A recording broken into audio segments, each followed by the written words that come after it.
ครับท่านผู้ชมเห็นก็ครับ เห็นไกลๆนู่นก็ครับนั่นแหละครับเรือครับ เรือนะครับท่านผู้ชมเรือจักรีนฤเบศรนะครับ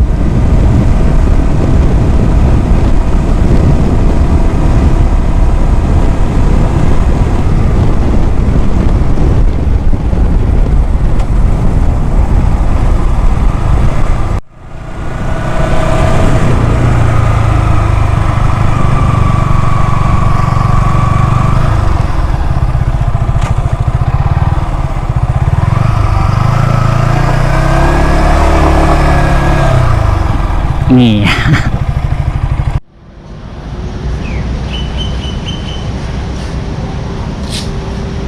เดี๋ยวเราจะพาท่านผู้ชมไปที่เรือจักรีนฤเบศรกันนะครับสัตหีบนี่เองนะครับเดี๋ยวเพื่อนๆมาแอลเจ๊กเนาะเดี๋ยวเจ๊กจะพาท่านผู้ชมไปแอลด้วยกันเนาะครับตามเจ๊กเดี๋ยวทางเข้าทางนู้น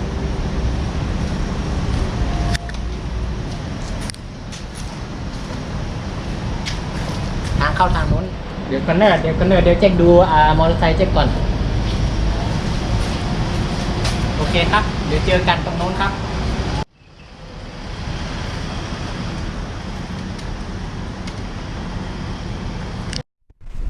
นะครับท่านผู้ชมพอเรามาถึงแล้วเราก็เห็นเลยนะครับเรือตั้งตะงาวางตะงาอยู่บนน้ำ3 ลำใหญ่ๆเลยนะครับท่านผู้ชมเนี่ยครับโอ้โหนะครับมาดูกับแจ็คนะครับท่านผู้ชมเดี๋ยวเบาแจ็คจะเข้าไปดูข้างในนะครับเราไปดูข้างในด้วยกันเนาะครับ